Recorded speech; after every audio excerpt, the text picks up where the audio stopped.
আসসালামু আলাইকুম বিসমিল্লাহিৰ ৰহমানিৰ ৰহিম বন্ধুসকল আজি আপোনালোকলৈ আগবঢ়াইছো এক অত্যন্ত গুৰুত্বপূৰ্ণ দোৱা এই দোৱা নামাজত পঢ়া ওয়াজিব বাধ্যতামূলক আমি ইশাৰ ফৰজ সুন্নতৰ পিছত 3 ৰাকাত বিতিৰৰ নামাজ পঢ়ো আৰু ৰমজান মাহত তাৰাবিহ নামাজৰ পিছত এই বিতিৰৰ নামাজ পঢ়ো বিতিৰৰ নামাজৰ 3 নম্বৰ ৰাকাতত সূৰা পঢ়াৰ পিছত আকাউত তাকবীৰ কৈ এই দোৱা পঢ়াটো ওয়াজিব বা বাধ্যতামূলক এই দোৱা কুনুত বুলি কোৱা হয় ই এক গুৰুত্বপূৰ্ণ দোৱা আৰু বহুত মৰ্যাদা আছে আহক আমি এতিয়াই এই দোৱা কুনুত অৰ্থ উচ্চাৰণ আৰু শুদ্ধকৈ এতিয়াই আয়ত্ত কৰো যাতে নামাজত এই দোৱাৰ যি তাৎপৰ্য আছে হেয়া উপলব্ধি কৰিব পাৰো এয়া উচ্চাৰণৰ সৈতে দোৱা কুনুত আগবঢ়াইছো মনোযোগ দিব বুলি আশা কৰিলো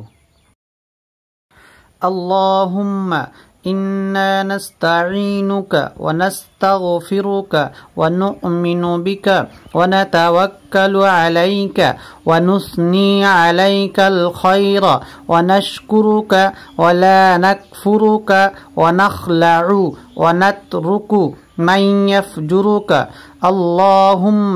إياك نعبد ولك نصلي ونسجد وإليك نسعى ونحفد ونرجو رحمتك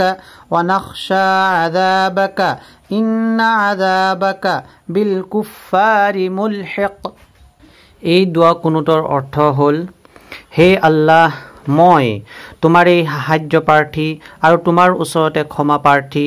আৰু তোমাৰ ওপৰত মই ঈমান আনিছো আৰু তোমাৰ ওপৰত ভৰসা কৰিছো আৰু তোমাৰ ওচৰতে কল্যাণ কামনা কৰিছো আৰু তোমাৰে কৃতজ্ঞতা আদায় কৰিছো আৰু তোমাৰ অকৃতজ্ঞ হোৱা নাই আৰু মই পৃথক কৰিছো আৰু সম্পৰ্ক ছিন্ন কৰিছো সেই সকলৰ সৈতে যিসকল তোমাৰ অবাধ্য হৈছে হে আল্লাহ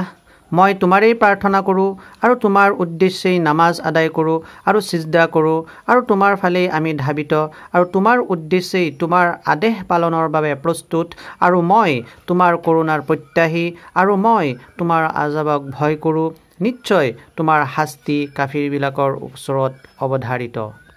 আকৌ কৈছো আল্লাহুম্মা إنا نستعينك ونستغفرك ونؤمن بك ونتوكل عليك